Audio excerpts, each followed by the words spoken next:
Hi, I'm Bill Arnold. Thank you for listening to this podcast. There are many more podcasts available at myfaithradio.com. Your support makes this possible. Thank you. Oh, don't you know, it's the Bill Arnold Show. It's Bill.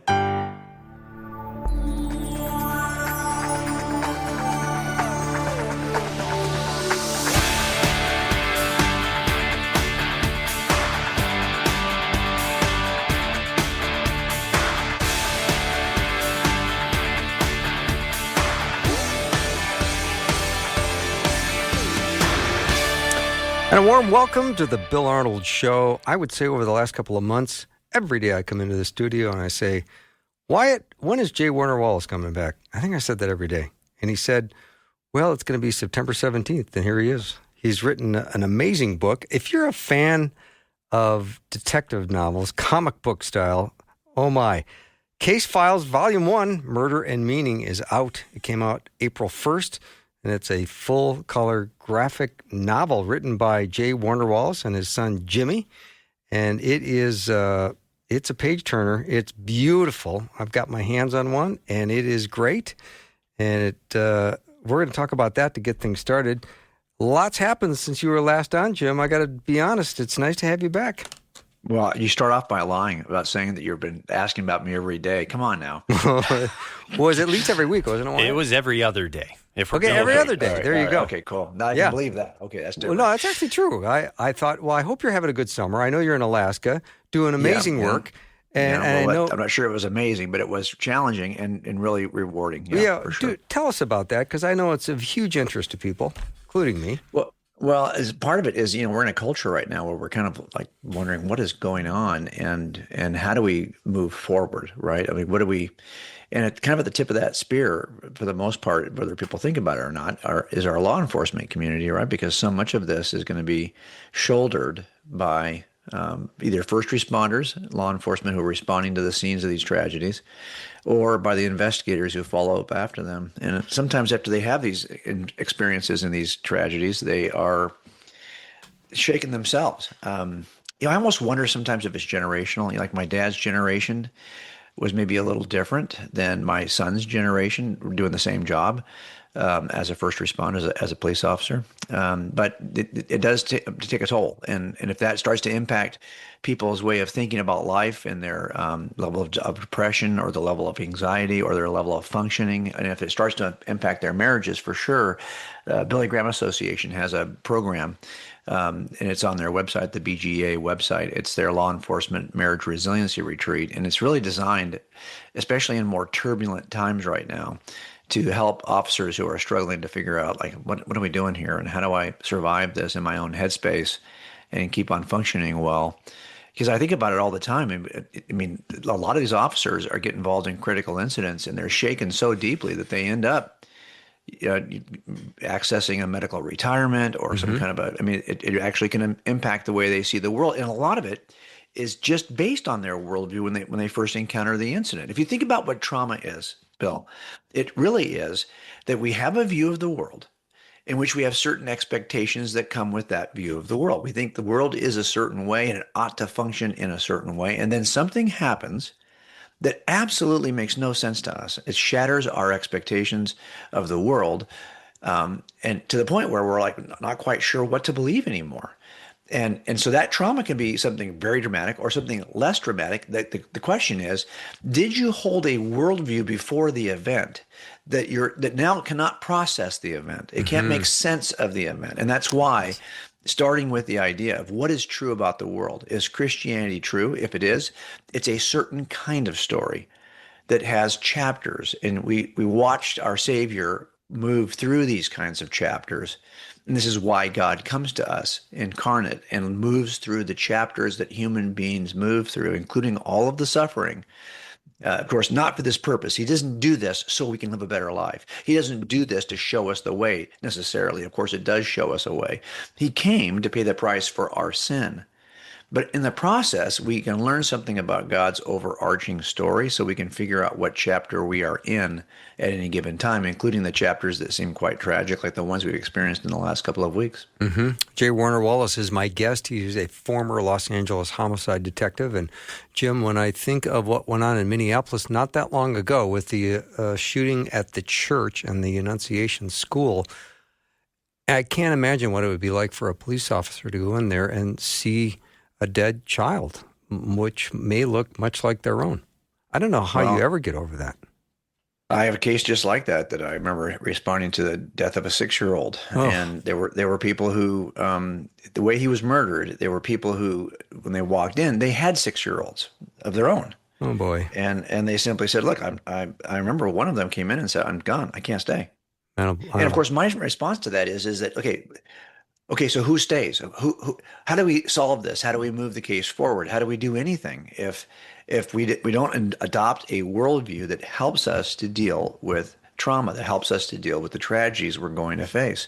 And it doesn't hurt to have a worldview that sees the world differently. It's not, if you're somebody who believes that every desire has to be met, every desire for justice, every desire, every passion of your heart has to be met within the 80 years you get to live on planet Earth, then you're going to be probably gravely disappointed several times. Because if you think life is just that line segment we used to talk about all the time, you and I, between, birth and death, that 90-year line segment, well, then everything has to be solved in that 90 years in order for you to feel some kind of satisfaction. Every crime has to be addressed. Every desire has to be met. On the other hand, if it's a ray that begins at birth, extends through the point we call death, and often to infinity, on the other side of the second dot, the thing we used to call death, is the most robust and realized version of our life that we're ever going to experience.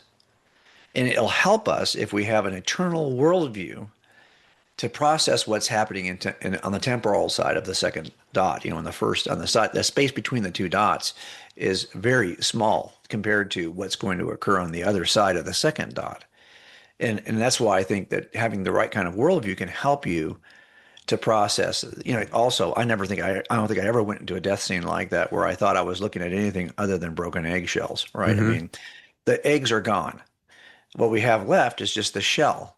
And if you can separate those two things, if we believe we are soulish creatures and that children at that age are immediately in the presence of the Savior, the minute they close their eyes, and as a matter of fact, if you couldn't talk them into coming back once they're in the presence of God, and they're just basically going to say, "Hey, relax, you're going to be here in the blink of an eye." Right. I'd rather wait here for you than go back with you. That's the difference between what's happening between the two dots and what happens on the other side of the second dot. Jim, I've repeated several times something I heard you say maybe a couple of years ago where you said, "I cry for my wife, my kids, my dog, not my cat." And I know you were just being funny about that. But if you don't have a certain boundary, you're going to be weeping all day long as a police officer. Well, okay, so let's think about what we consider to be traumatic.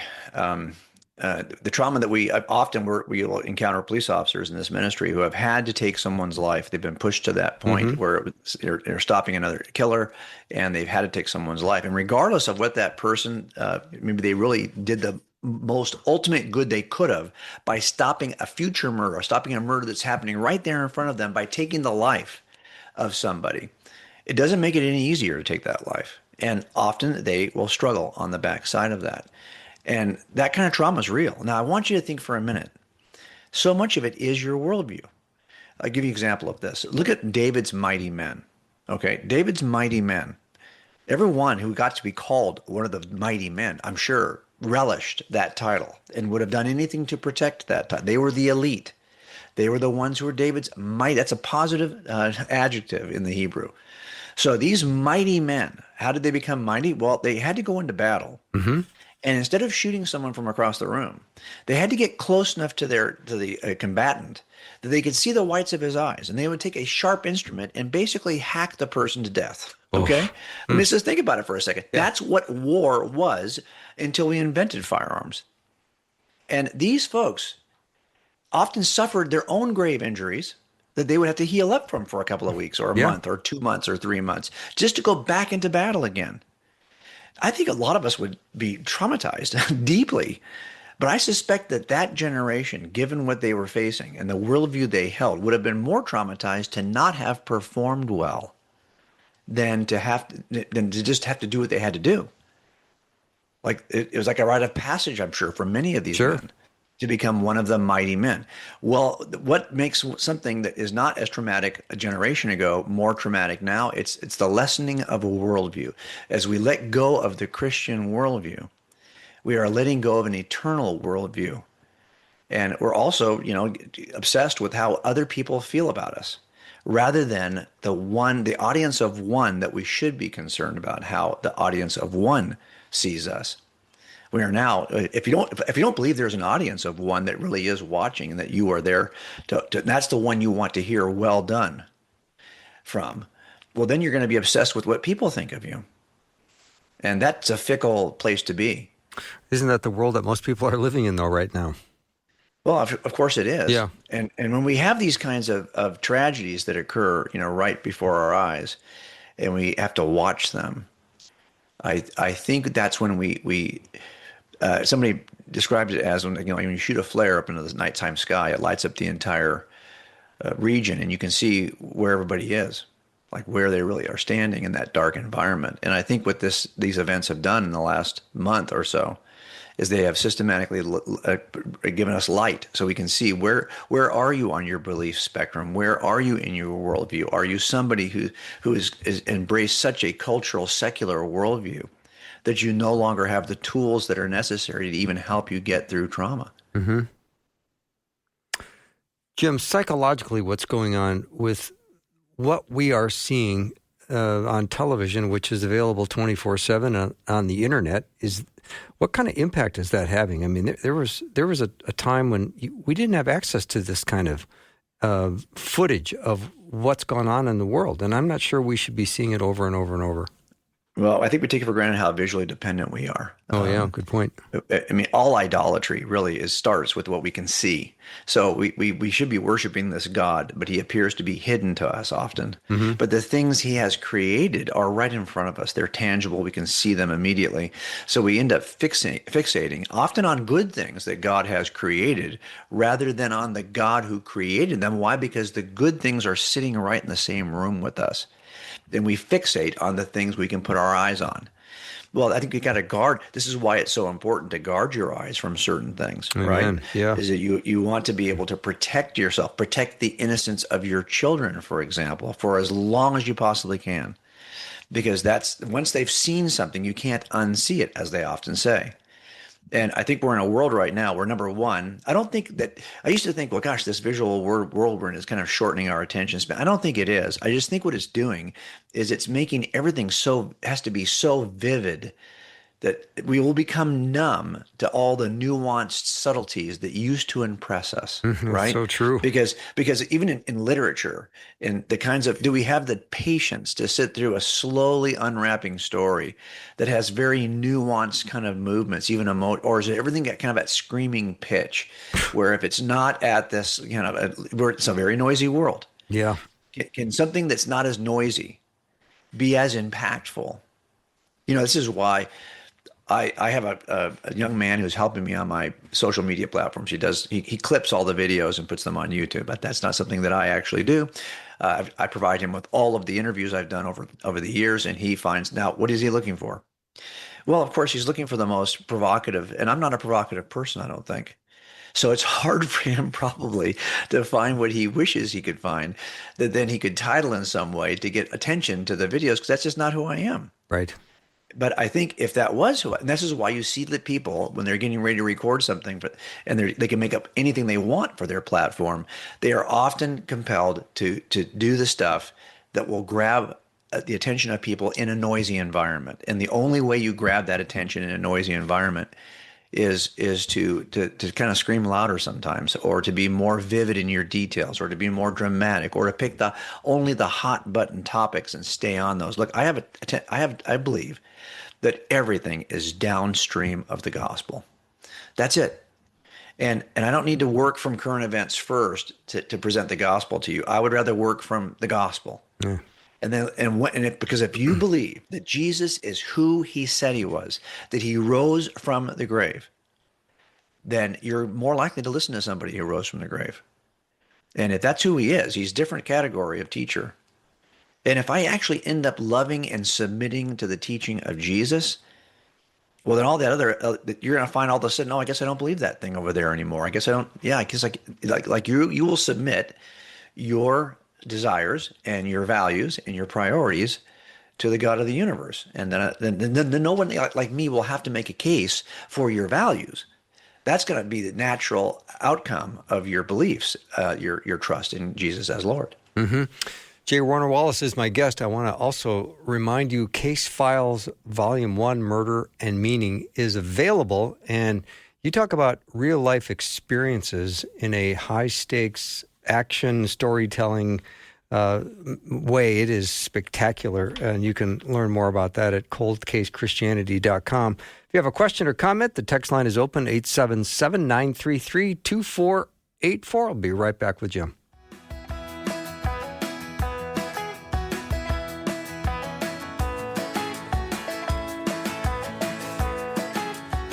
You might be the kind of person that goes to Paris and still listens to Faith Radio on the app. And I'm thinking of a particular couple from northern Minnesota. Or you might be more like the person that just goes into the next room in your apartment and listens. Well, the good news is using the app is just as easy in both places. Downloading the free app is crazy easy. Just text the word app to 877-933-2484 and then click the link. And if you happen to be in Paris, there is a coffee shop, but you should see the prices of biscotti. They have gone through the roof. I recommend avoiding it. My guest today is J. Warner Wallace. And Jim, say hi to Amy. Hi, Amy. Yeah, she just sent a text in. She said, 2 days ago, I was seriously thinking of texting and asking when J. Warner Wallace was coming back. I'm so thrilled. See what I mean? I'm not the only guy walking around the studio going, when is Jim Wallace back? I got to figure out which family member Amy is right now so I can call her and thank her for saying something like that. That's so funny. Let's talk a little bit about the book that you and your son wrote. It's a wonderful book. It's a beautiful book. You're going to love it. And it's based on real life experiences. And the story is centering around Detective Michael Murphy. Murph, they call him, and he's near retirement. He's been in Los Angeles County for 25 years of experience. Sounds familiar, Jim. Well, it's not autobiographical by any means. I know. But I think what it is, but every person in it is somebody that we've worked with. You know, we just kind of and it seems like every generation of cop has people in these iconic kinds of places in your. So if you are a cop, for example, and you read this book, and it's a graphic novel, it's hard to explain because it's not just like a book that you open up and it's got pages and a story in it. It really feels like a collectible, you know, it's like this heavy, colorful, shiny page, a piece of art. We didn't draw it. It was drawn by people who are professional artists who do this kind of thing. So it's a graphic novel. It's like a 6 comic books all bound into one.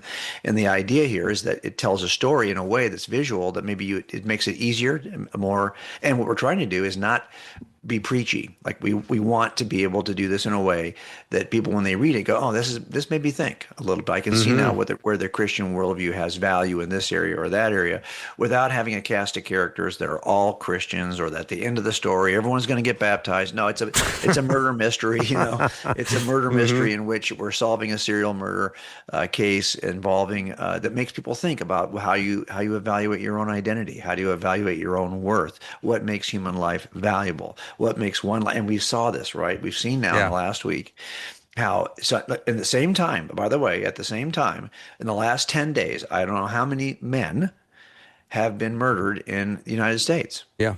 But when one man is murdered like this, it gets all of our attention.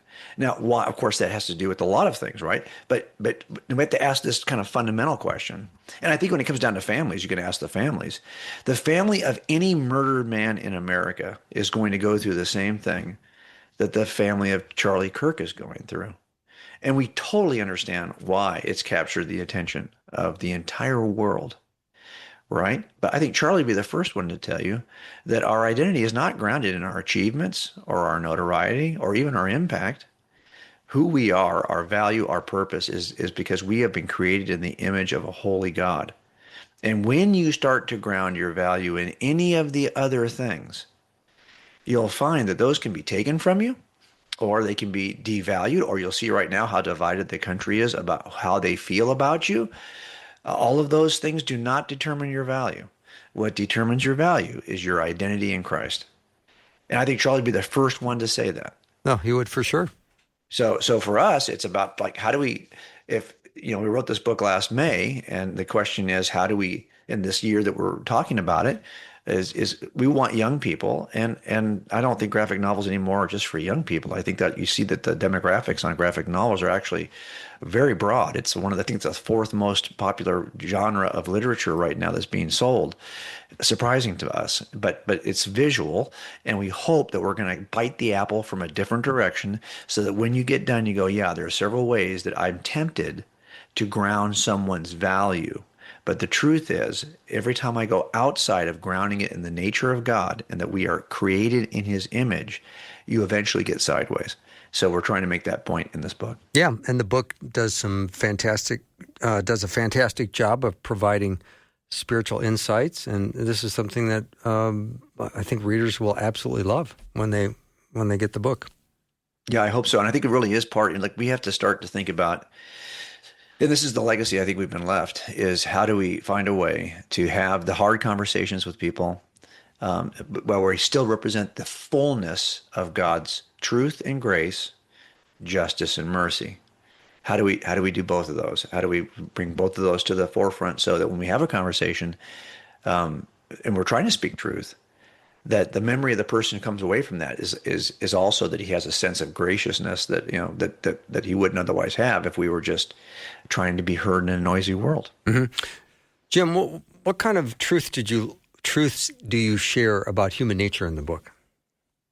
Well, I mean, a lot of what we're talking about in terms of human nature is identity is a core need of all humans, and how we see ourselves is the single.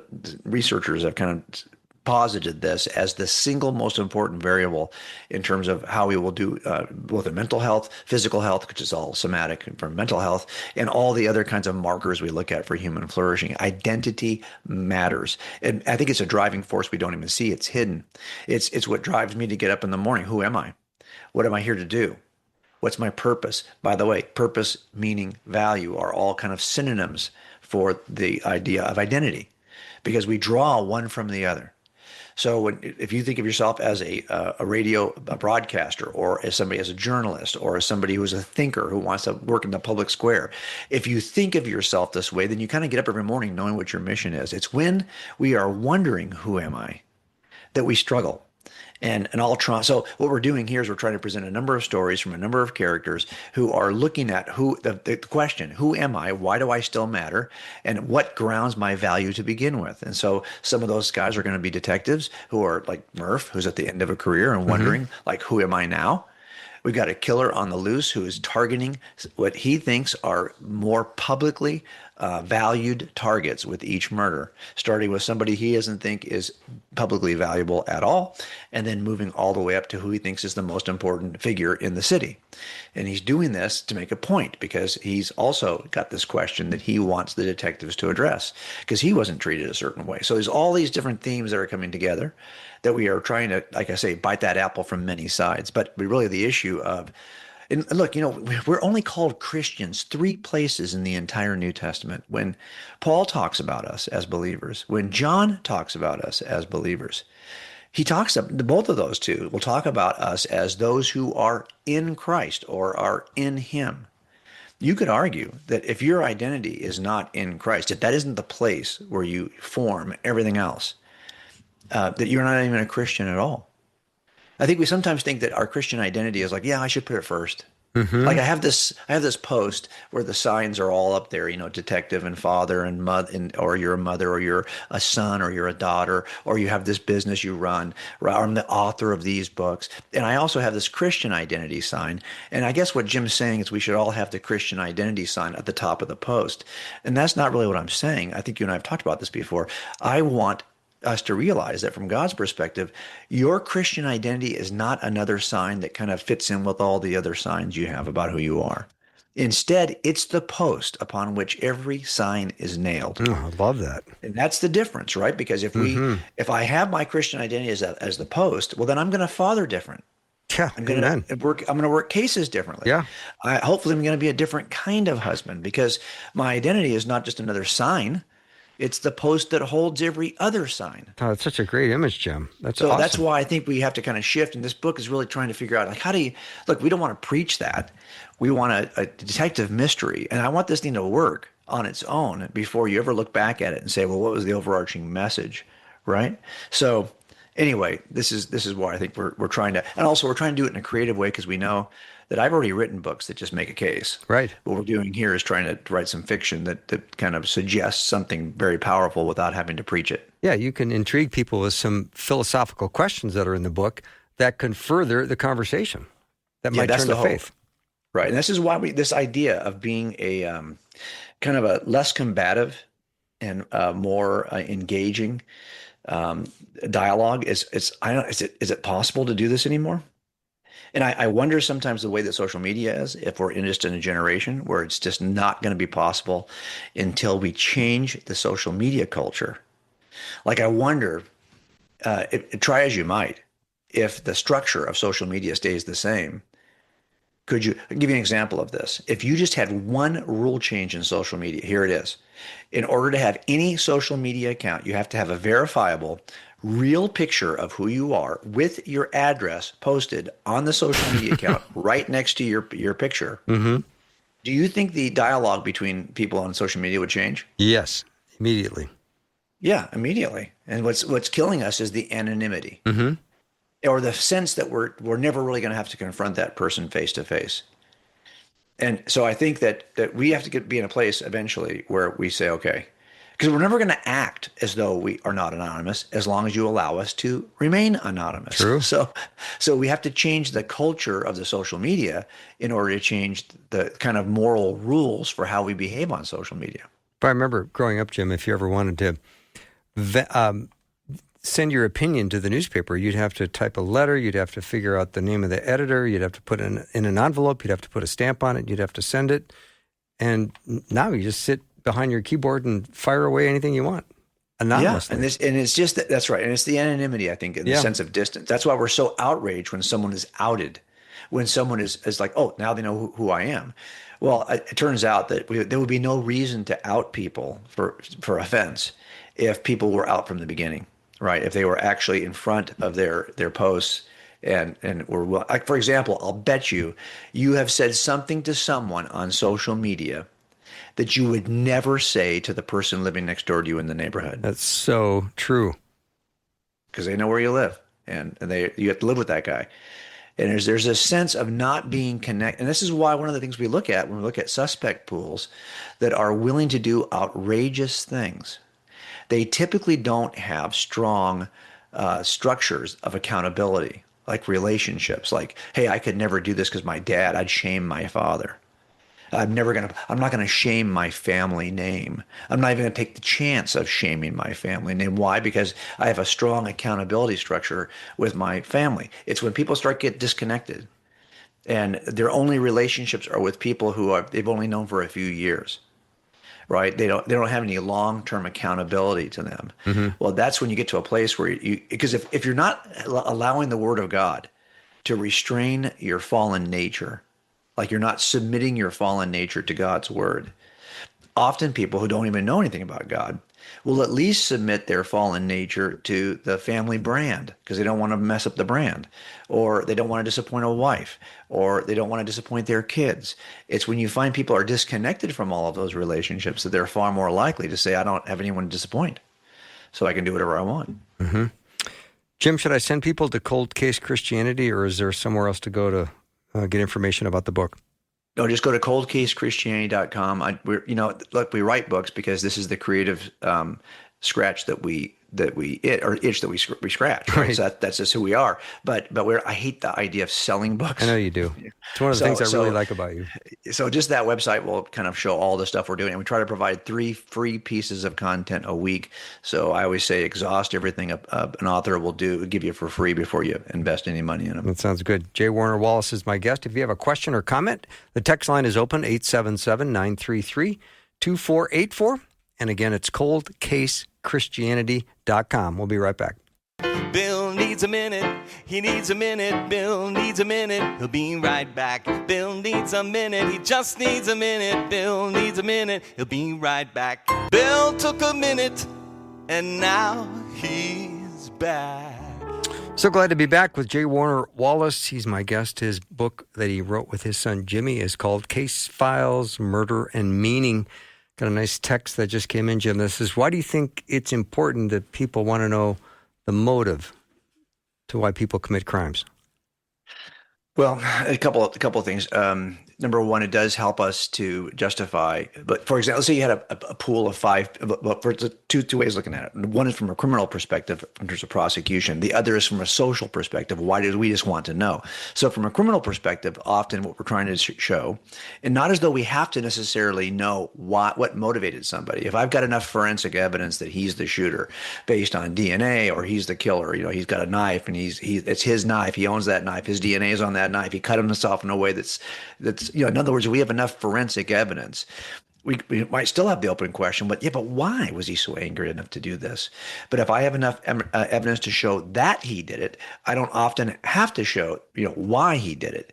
But if I've got 3 candidates for this, and only one has this strong, pressing motive that would cause him to want to do it before the end of this week, and she happens to die before the end of this week, well, then that motive becomes part of this evidence package, right? Because it even accounts for the timing of the murder.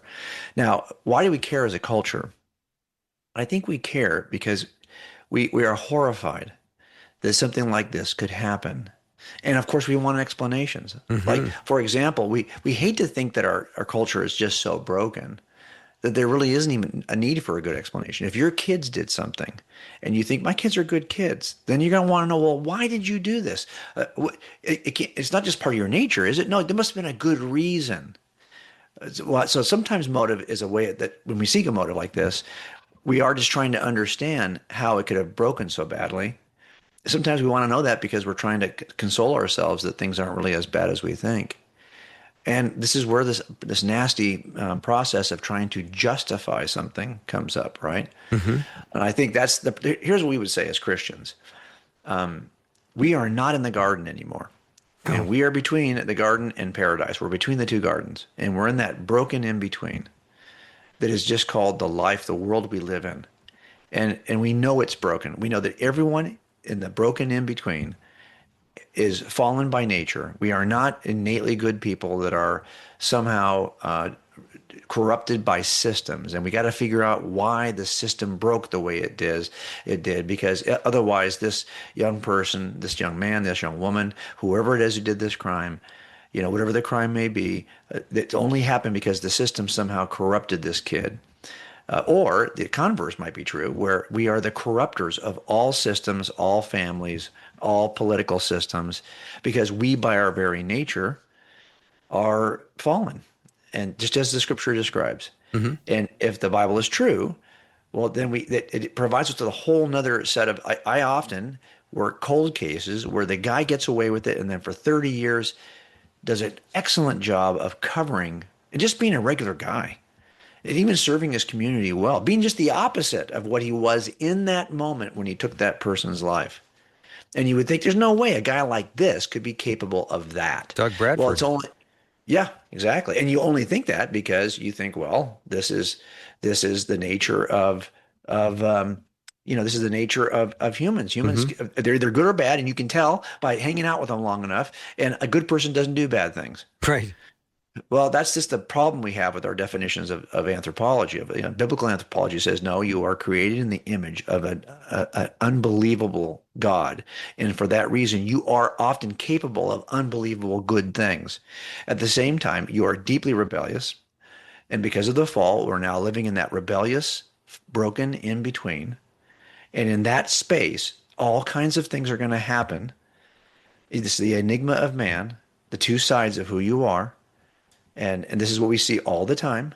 And this is why sometimes you'll see that even that commentary about the shooter last week, or you'll find someone, I am sure, who can say something surprisingly good about him.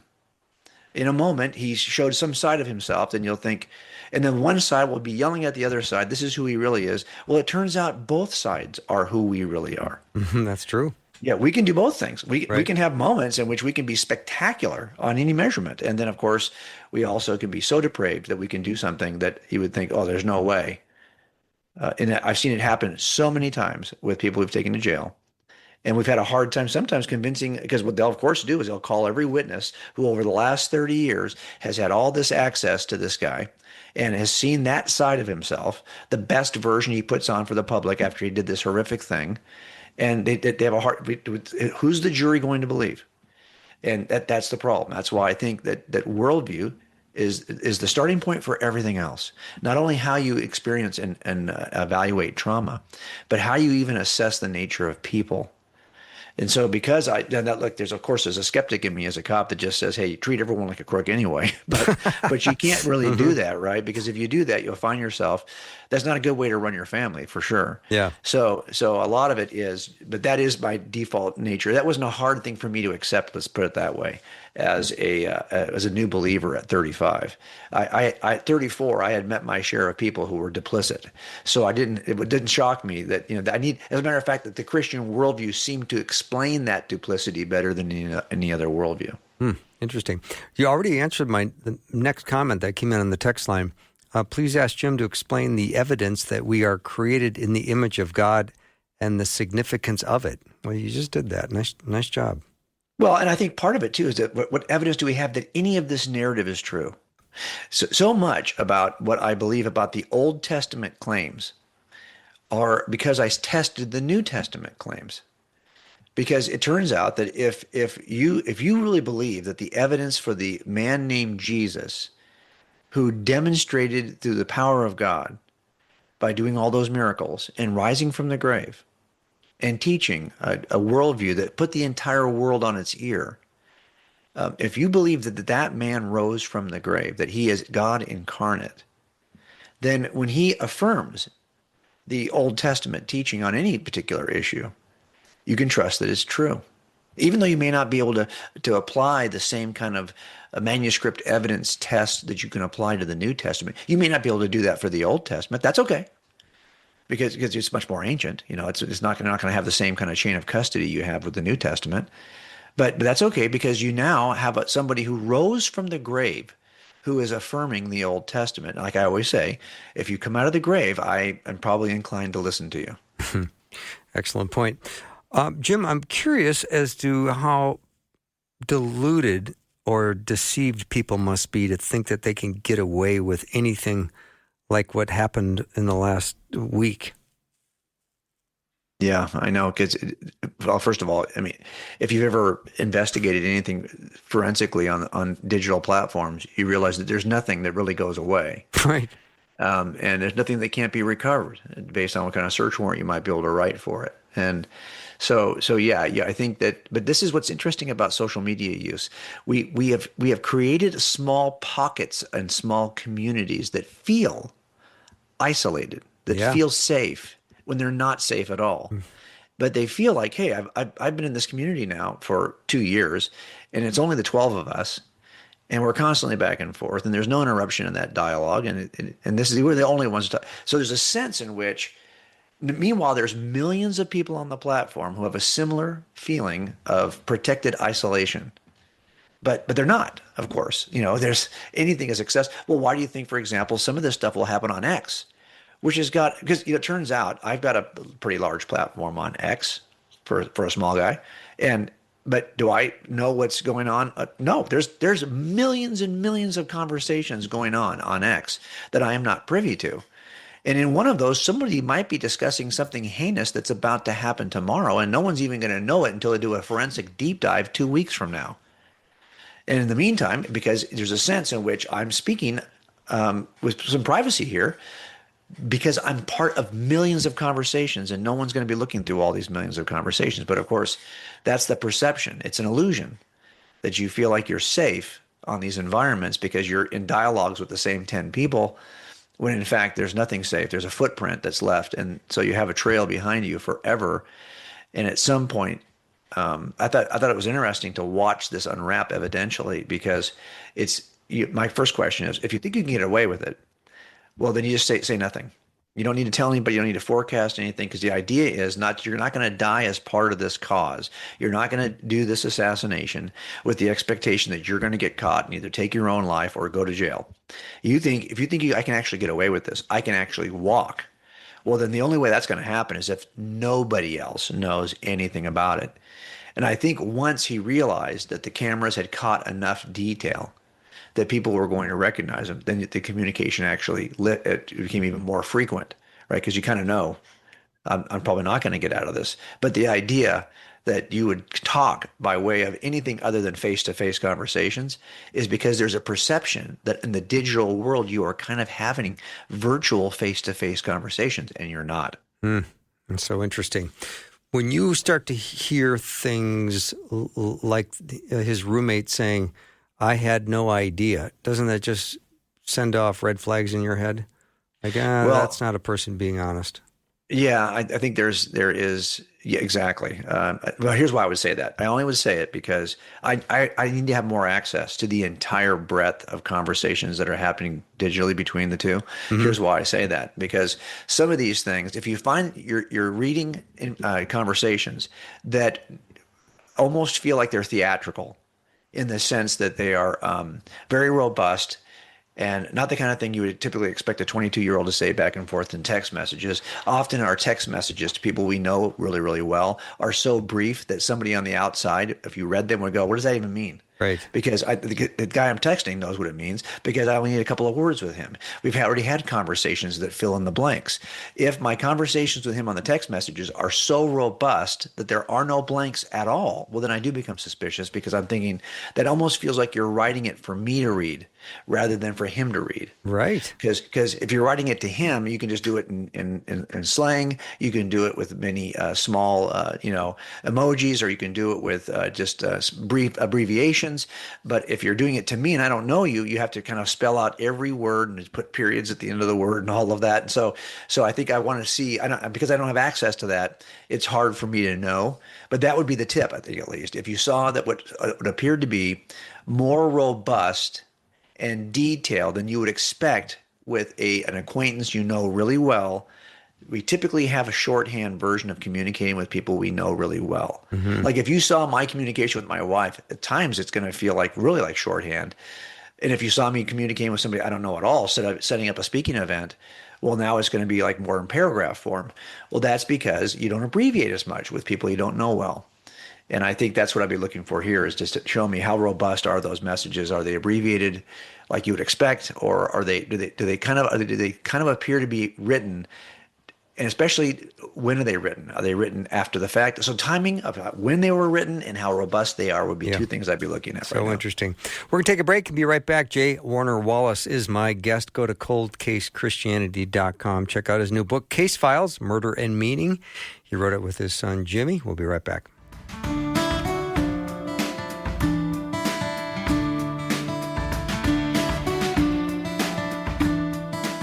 Hi, podcast listener. I'm Bill Arnold, and my theme song says, "What's for dinner?" And like when I'm grilling, I'm paying really close attention. And I know that ideal second to get the food off the grill. Like all good and ideal timings in life, right now would be an ideal time to be a cheerful giver to Faith Radio. Give now to support this podcast so that more people in more places might come to saving faith in Jesus and grow in their relationship and become a fully devoted follower. Click the link in the show notes or give now at myfaithradio.com.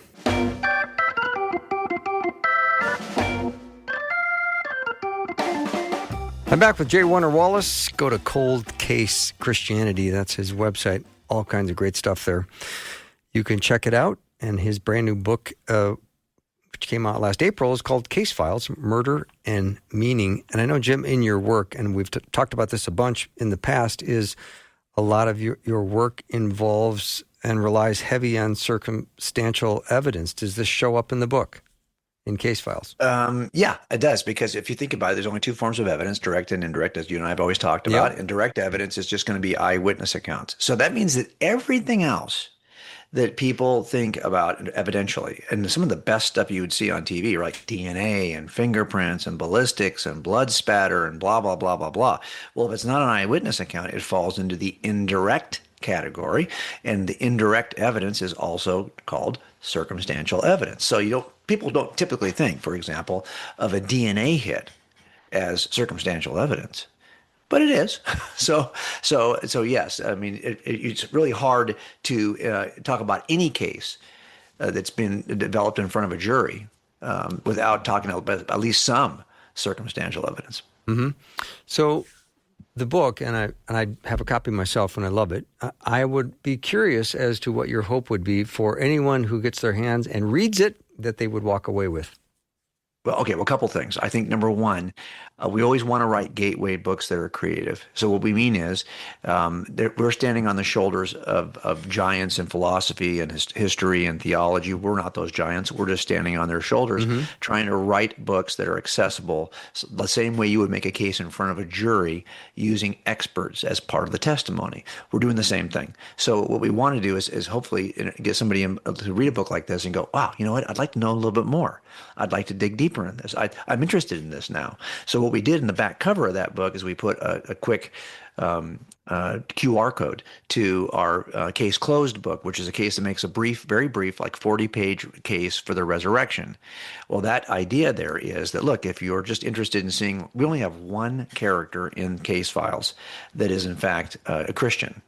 So if you're interested to see where is he getting that from, well, that's what that QR code will do. It'll take you to the next. We want this to be a gateway book that opens up to other. Now, if you're using it as an evangelical tool, like an evangelism tool rather, well, then that's something that we want you to be better educated, right? So you can make the case even better than what we're offering in that book. So we have a link for anyone who buys the book to a bunch of resources that you can use afterwards. For example, we have a little PDF file that'll show you how to engage people in conversation about what they just read in the book, and a link to our 10.5-hour, 30-session apologetics case-making course, which is free. Once you buy the book, you just get the link and you just download those videos and all the other materials, and you can put yourself through a course that'll actually make you a pretty decent case maker, so that when you give a book like this to somebody and someone says, yeah, but what about this?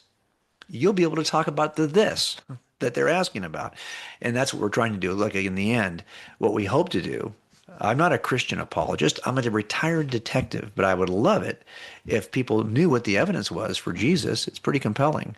And if we can make that case calmly, without, by the way, most of the time people start raising their voice when they run out of things to say that are reasonable. Then you raise your voice, right? It's like fight or flight. So good. So I think I'm pretty calm about this, because I think there's enough good evidence for this that I don't need to be a Chihuahua in a yard full of Great Danes. It turns out we have the evidence. Be the Great Dane. No, I love that. So when you watch news of the crimes that are unfolding in the last couple of weeks, do you sit there on your couch and yell at the TV? Sometimes. Okay. I mean, I know, but I know there's I'm not the brain trust of all detectives in America. Oh, I know. Every one of these cases, there's somebody there who's thinking the same thing I'm thinking. They're probably pursuing the same lead. I'm thinking, boy, I hope they're doing X. I hope they're doing this. And it turns out, I'm sure there's someone on that case that is doing that. But you're not going to hear about it. What we typically do is trickle out to the public so little, because when we eventually make an arrest, we want to hear that information from the arrestee, because it'll demonstrate to us that he didn't hear it on TV. Good point. That's information only he would have.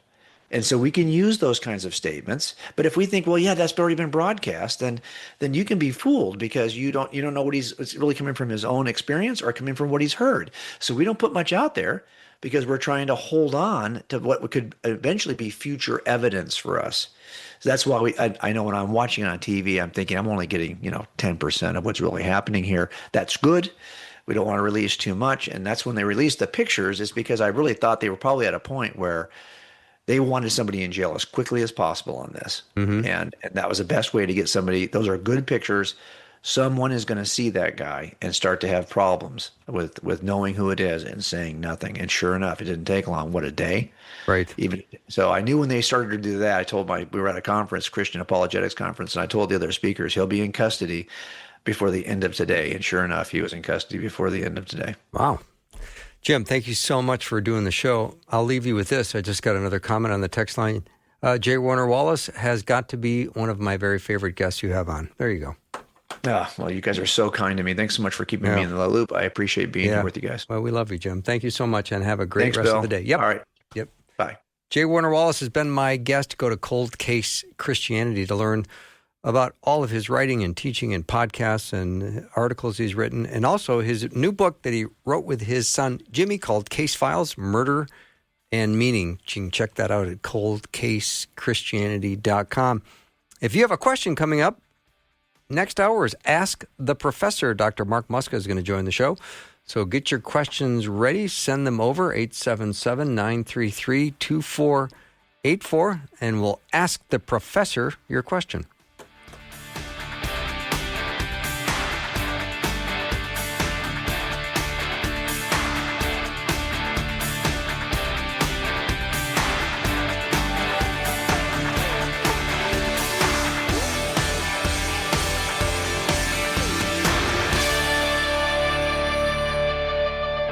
Thanks for listening. Programming like this is made available through your support. Information available at myfaithradio.com.